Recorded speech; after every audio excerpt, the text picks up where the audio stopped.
Hello बच्चों, आप सब कैसे हो। जैसे कि आपको पता है, हरियाणा बोर्ड 2021 के लिए जो भी क्वेश्चन पेपर तैयार कर रहा है उसके मद्देनजर रखते हुए हमने आपके सामने वादा किया है कि हम मॉडल टेस्ट करा रहे हैं और हमने दो पार्ट डाल दिए हैं। दो पार्ट के अंदर हमारे पास क्वेश्चन आ चुके हैं, 20 क्वेश्चन आ चुके हैं ऑप्शन टाइप, एक एक नंबर के। बाकी इस वीडियो में करेंगे पार्ट नंबर 3 के। अगर जिसने पार्ट नंबर 1 नहीं देखा, 2 नहीं देखा, आप देख सकते हैं, डिस्क्रिप्शन बॉक्स में उसका लिंक है।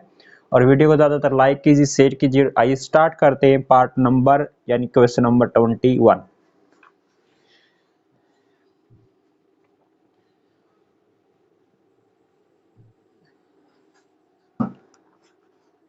क्वेश्चन नंबर 21 है, tan A बराबर है 5/12, तो cos A का मान, cos A का मान होगा 5/13, 12/5, 13/5 और 12/13। इनमें से आपने बताना है कौन सा उत्तर होगा इसका। चार ऑप्शन आपकी स्क्रीन पे है।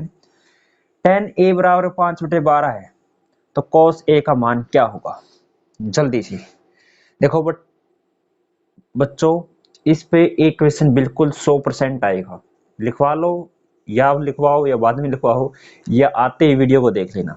गारंटी है, पक्का है, 100% है। तो ये क्वेश्चन आपके पेपर में आएगा। tan A बराबर 5/12। देखिए बेटा, ये हमारे पास सबसे पहले एक ट्रायंगल लिखते बनाते हम। ए हमारे पास 90 डिग्री के सामने आएगा, बी और सी।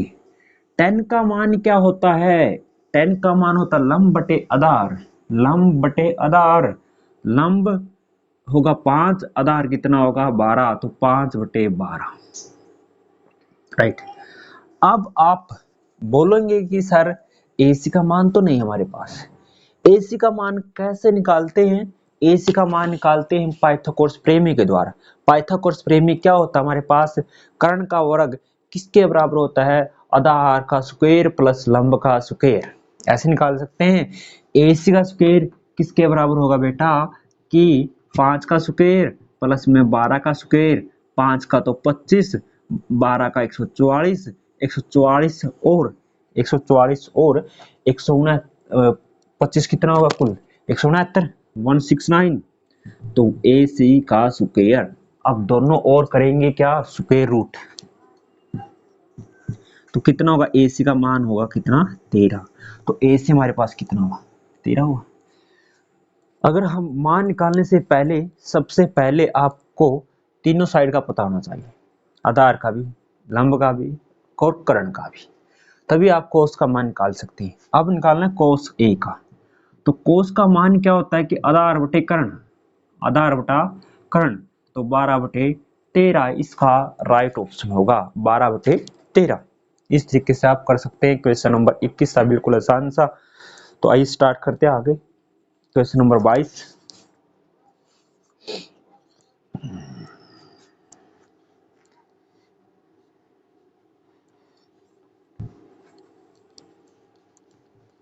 Question number 22।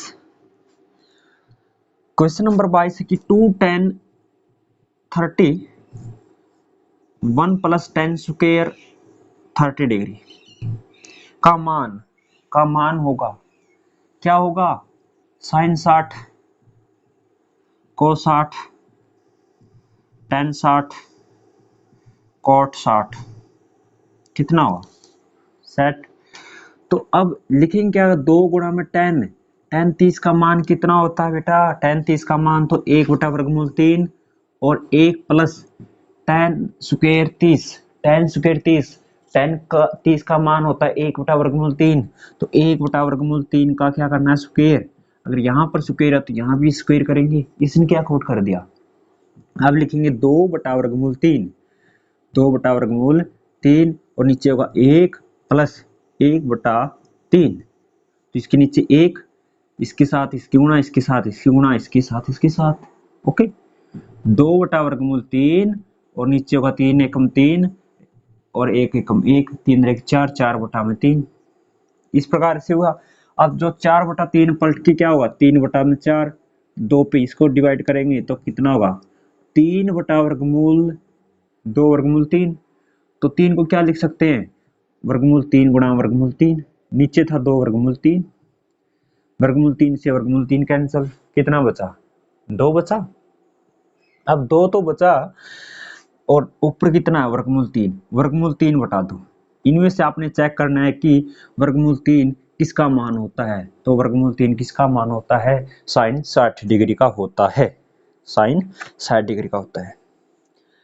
इसके बाद है क्वेश्चन नंबर 23।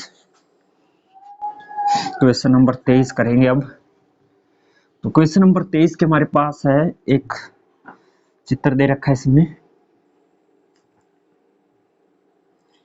कि ए बी और सी, ये हमारे पास 30 डिग्री है, इसका मान 20, ये x है 30 है, इस तरीके से है।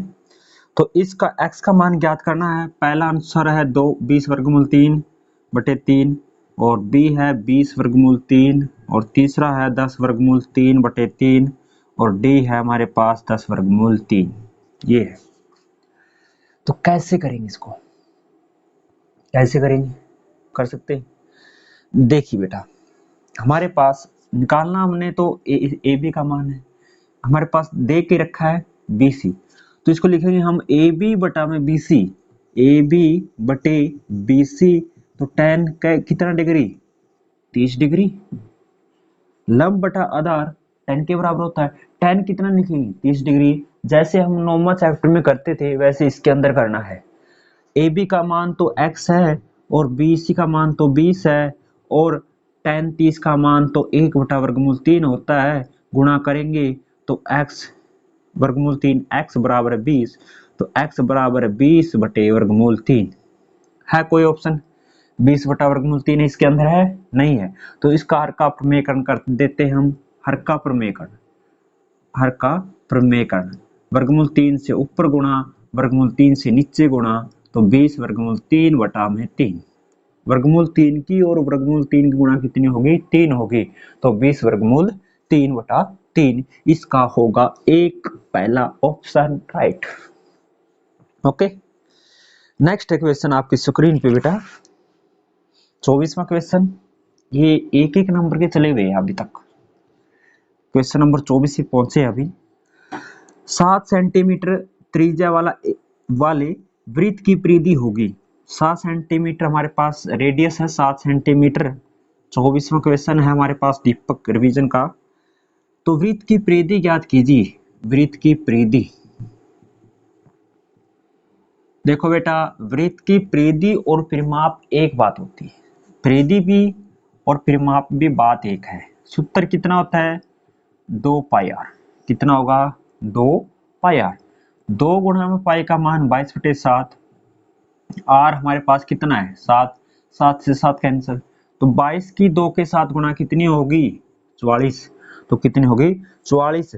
इसमें दे रखा है कि बेटा ऑप्शन है पहला 154 सेंटीमीटर स्क्वायर, दूसरा है 154 सेंटीमीटर, इसके बाद है 44 सेंटीमीटर स्क्वायर और 44 सेंटीमीटर, कितना होगा चार ऑप्शन है 154 centimetre square, 154 centimetre, 144 centimetre square, 44 centimetre square नहीं है तो क्या होगा हमारे पास बेटा कि 44 होता है, क्योंकि बाउंड्री ज्ञात की है, ओनली स्क्वायर क्षेत्रफल निकाला, क्षेत्रफल में हमारे पास स्क्वायर होता है, यहाँ पर क्या होगा 44 सेंटीमीटर होगा ओनली, इसका डी ऑप्शन राइट होगा। क्वेश्चन नंबर 25 पे चलते अब। यदि आकृति में ओ वृत्त का केंद्र है, हमारे पास आकृति है ये ओ वृत्त का केंद्र है, ओ वृत्त का केंद्र है ए बी, जीवा है, ये हमारे पास जीवा है ए बी, चित्र भी दे रखा है इसका, तो आप देख सकते हैं ये चित्र है इसका। ए बी एक जीवा है तो छायांकित भाग को कहा जाता है, ये हमारे पास छायांकित भाग है इसको। पहला ऑप्शन है लघु वृत्तखंड, दूसरा है दीर्घ वृत्तखंड लघु त्रिज्याखंड, चौथा है दीर्घ त्रिज्याखंड। दीर्घ त्रिज्याखंड, चार ऑप्शन है। क्वेश्चन नंबर है 25। तो क्या होगा बेटा, इसको बोलते हैं लघु वृत्तखंड। इसको क्या बोलते हैं? लघु। लघु का मतलब क्या होता है? छोटा। तो वृत्तखंड। और बड़ा पूछ रखा है छायांकित भाग को क्या बोला जाता है? तो क्या बोला जाता है? लघु वृत्तखंड। लघु वृत्तखंड बोला जाता है। अगर दीर्घ की बात कर लेते हैं, दीर्घ हमारे पास ये पोर्शन है पूरा। ठीक है। त्रिज्याखंड क्या होता है? त्रिज्याखंड इसको ये बोलते हैं लघु त्रिज्याखंड, इसको त्रिज्या द्वारा बनाया। और दीर्घ त्रिज्याखंड ये इसका ऊपर का। राइट। नेक्स्ट बेटा 26वां क्वेश्चन आपकी स्क्रीन पे। एल भुजा वाले घन का आयतन होगा। एल भुजा वाले घन का आयतन। तो घन का आयतन कैसे निकालते हैं? आपको पता होना चाहिए घन का आयतन कैसे निकालते हैं। घन का आयतन, घन हमारे पास क्या होता है? जैसे जिसकी सारी साइड इक्वल हो, सारी साइड इक्वल हो, लंबाई भी चौड़ाई भी सभी बराबर होनी चाहिए। ठीक है। तो उसका आयतन क्या होता है? उसका आयतन कितना होता है? सॉरी सॉरी सॉरी सॉरी, एक ही तीन। कितना होता है? एक ही तीन उसका आयतन होता है। किसका? घन का आयतन। राइट। इसके बाद है 27वां क्वेश्चन आपकी स्क्रीन पे है। 2 सेंटीमीटर त्रिज्या, यानी रेडियस है 2 सेंटीमीटर और 7 सेंटीमीटर है ऊंचाई, यानी h है हमारे पास 7 सेंटीमीटर। बेलन का आयतन ज्ञात कीजिए। बेलन का आयतन।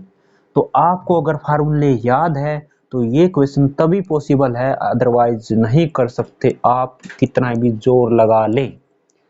वैसे आइडिया मत लगाना कि 7 और 2 9 गुणा करके देखो, जोड़ करके देखो, कोई फायदा नहीं इसका। अगर बेलन है, बेलन का आयतन है याद आपको, तो बेलन का आयतन तो पाई आर स्क्वायर और एच होता है।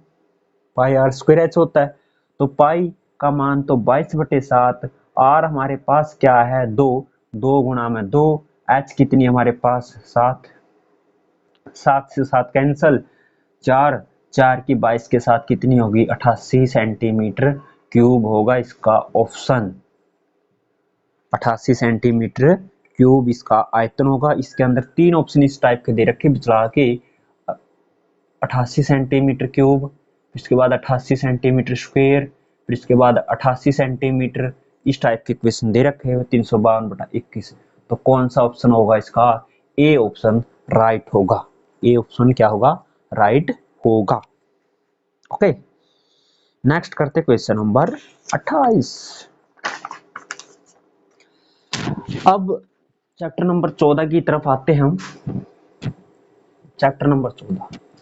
चैप्टर नंबर 14 के अंदर क्या है कि निम्नलिखित आंकड़े का बहुलक क्या है? बहुलक, बहुलक क्या होता है? बहुलक, बहुलक जो सबसे ज्यादा है वही बहुलक है। ओके। मोड देखिए 12 है, डाटा हमारे पास गिवन है इस प्रकार से।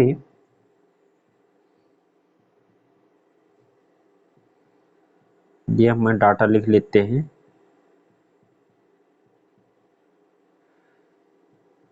एक भी गलती होगी ना।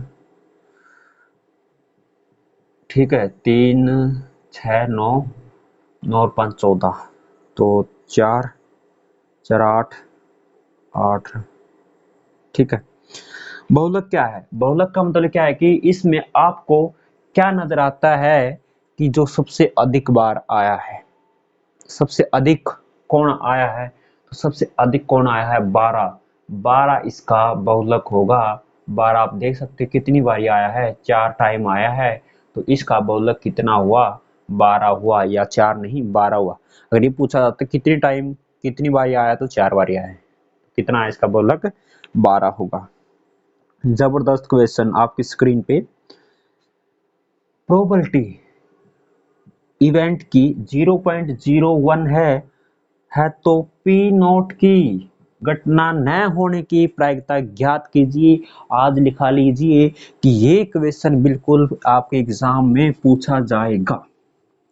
100% है, 100 के 200% है। नोट की प्रोबेबिलिटी पूछता है प्रोबेबिलिटी होने की प्लस न होने की प्रोबेबिलिटी तो 1 के बराबर होती है। किसके बराबर होती है? 1 के बराबर होती है। तो यहां से अगर 1 का मान दे रखा है तो दूसरे का मान निकाल सकते हैं, सिंपल है लैंग्वेज। देखिए इसका मान दे रखा है तो 0.01 प्लस प्रोबेबिलिटी न होने की बराबर 1, तो प्रोबेबिलिटी न होने की तो 1 माइनस 0.01। तो अब कितना होगा? तो इसका ऑप्शन होगा 0.99। 0.99 एक में से अगर हम 0.01 घटा देते हैं तो कितना होगा? 0.99। 0.99 होगा। नेक्स्ट करना आपने, खुद ट्राई कीजिए। Question number 29, sorry question number 30। तो प्रोबेबिलिटी ए की है 0.7 और प्रोबेबिलिटी न होने की कितनी होगी? तो क्या करेंगे? 1 में से 0.07 घटा दो तो 0.93 इसका राइट ऑप्शन होगा बेटा। इस टाइप का एक क्वेश्चन, 31वां क्वेश्चन और लगभग 3 क्वेश्चन दे रखे हैं, या तो 4। 0.3 है तो कितना होगा इसका? 1 में से 0.03 घटा दो तो 0.7 कितना होगा? 97 होगा। इस टाइप से आप कर सकते हैं बेटा। तो अब चलते क्वेश्चन नंबर 33 की तरफ। Question number 33।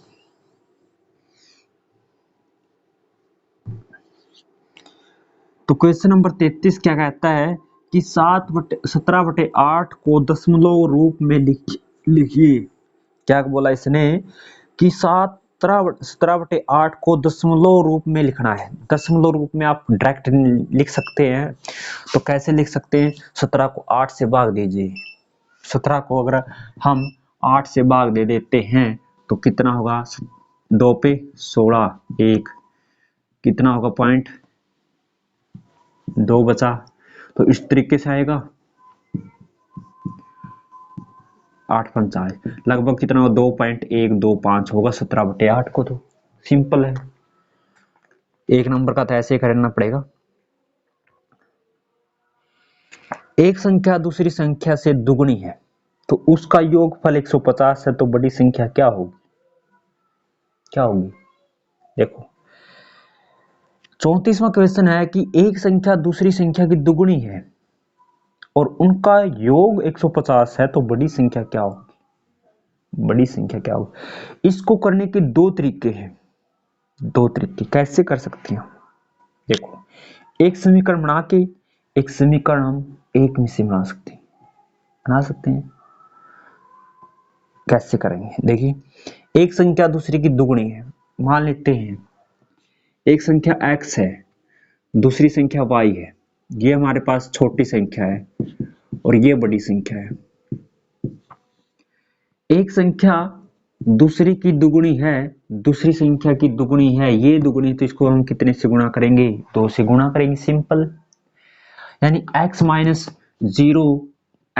2y बराबर 0, ये फर्स्ट इक्वेशन। ओके। अब क्या बोला है? इनका योग 150 है। अब इनका तो योग 150 दे दिया तो x प्लस 2y बराबर कितना? 150। राइट। तो अब माइनस करेंगे, माइनस माइनस ये कैंसिल, तो माइनस के 2 माइनस के 2 माइनस के 4y बराबर माइनस के 150। तो y बराबर 150 बटा में 4। तो डिवाइड करेंगे कितना? 3। ये होगा हमारे पास कितना बचा भाई? 30। और अब चला हमारे पास 7 पे लगभग 37.5 आया हमारे पास y का मान। तो बड़ी संख्या कितनी होगी? 37.5 होगी। y बड़ी संख्या तो हमने कौन मान रखी? y। तो y का मान कितना होगा? 37.5 होगा। नेक्स्ट करते हैं बेटा। द्विघात समीकरण 4x² प्लस kx प्लस 9 बराबर 0 में k के किस मान के लिए उसके 2 मूल बराबर होंगे? 2 मूल बराबर होंगे तो आपने बताना है। तो क्या होगा? k का मान निकालना। सिंपल। देखिए तो कैसे निकालेंगे? देखिए कि 4x² प्लस kx प्लस 9 बराबर है 0, तो k के किस मान के लिए 2 मूल बराबर है? ये सवाल बिल्कुल 100% आएगा आपके एग्जाम के अंदर। क्या फार्मूला होता है, बी स्क्वायर माइनस 4ac बराबर 0। कल बताया था हमने एक वीडियो में कि बी स्क्वायर माइनस 4ac अगर 0 के बराबर है तो उसके दो मूल बराबर होते हैं। बी हमारे पास कौन है, के है, तो के स्क्वायर 4a का मान कितना है 4, सॉरी सी का मान कितना है 9 बराबर 0। तो के स्क्वायर कितना हुआ 36, 36 की 4 के साथ 144।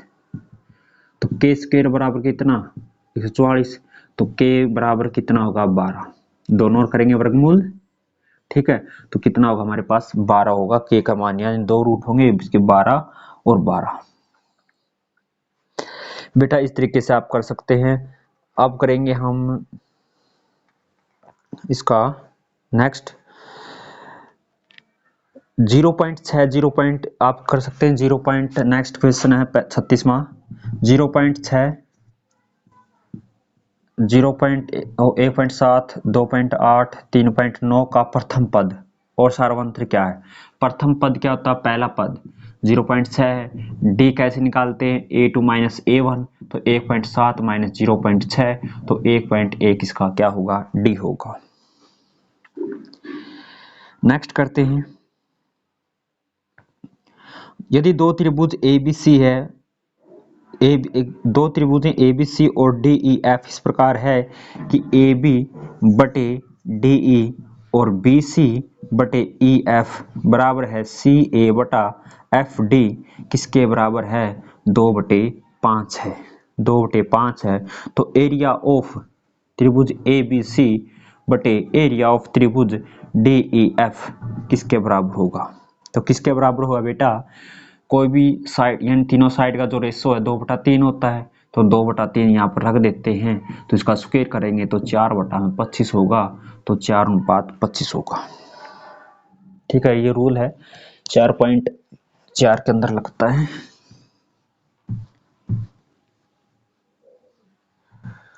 इसके बाद है 7 सेंटीमीटर त्रिज्या वाले वृत्त का क्षेत्रफल। 7 सेंटीमीटर त्रिज्या वाले वृत्त का क्षेत्रफल क्या होगा। वृत्त का क्षेत्रफल पाई आर स्क्वायर होता है, 22/7 गुणा में 7 गुणा में 7, सिंपल सा 7 से 7 कितना होगा, 154 सेंटीमीटर स्क्वायर होगा, इसका 154 सेंटीमीटर स्क्वायर होगा। इसके बाद 39वां क्वेश्चन 3 2 3 4 0 3 1 3 निम्नलिखित आंकड़ों का बहुलक क्या होगा। बहुलक कितना होगा, इसमें 3 सबसे ज्यादा दिखाई देता है मुझे, तो इसका बहुलक कितना होगा, 3 होगा बेटा। लास्ट एंड फाइनल क्वेश्चन, एक नंबर का लास्ट क्वेश्चन आज, यह ज्ञात कीजिए कि बल्ब के 600 बिजली के 600 बल्ब की एक पेटी में 12 बल्ब त्रुटिपूर्ण है, तो इस पेटी में से एक बल्ब यदि निकाला जाता है तो बल्ब के ठीक होने की प्रायिकता ज्ञात कीजिए। देखिए बेटा 600 बल्ब है, ठीक है, 600 बल्ब है, तो उसमें से पेटी में कितने खराब है, त्रुटिपूर्ण, यानी 12 ठीक है, तो इसको लिखेंगे 12/600, तो 1/50 इसकी क्या होगी, प्रायिकता होगी। प्रायिकता क्या होती है, अनुकूल परिणाम बटा कुल परिणाम होती है, अनुकूल परिणाम बटे कुल परिणाम। अनुकूल परिणाम 12 है, कुल परिणाम 600 है, तो 12/600 करेंगे तो कितना होगा, 1/50 होगा, राइट। आज हमने इस वीडियो के अंदर कंप्लीट 40 क्वेश्चन हो चुके हैं। कल करेंगे जो खंड बी, हमारे पास 2-2 नंबर के क्वेश्चन आएंगे, उस तरीके से हम करेंगे, कहाँ से पूछे जाएंगे। तो इस वीडियो को ज़्यादातर शेयर कीजिए, लाइक कीजिए। Thank you, bye bye, take care. मिलते हैं फिर आपसे, आज के लिए काफ़ी इतना, आप पढ़ते रहें, परीक्षा आपके नज़दीक है। Thank you, bye bye.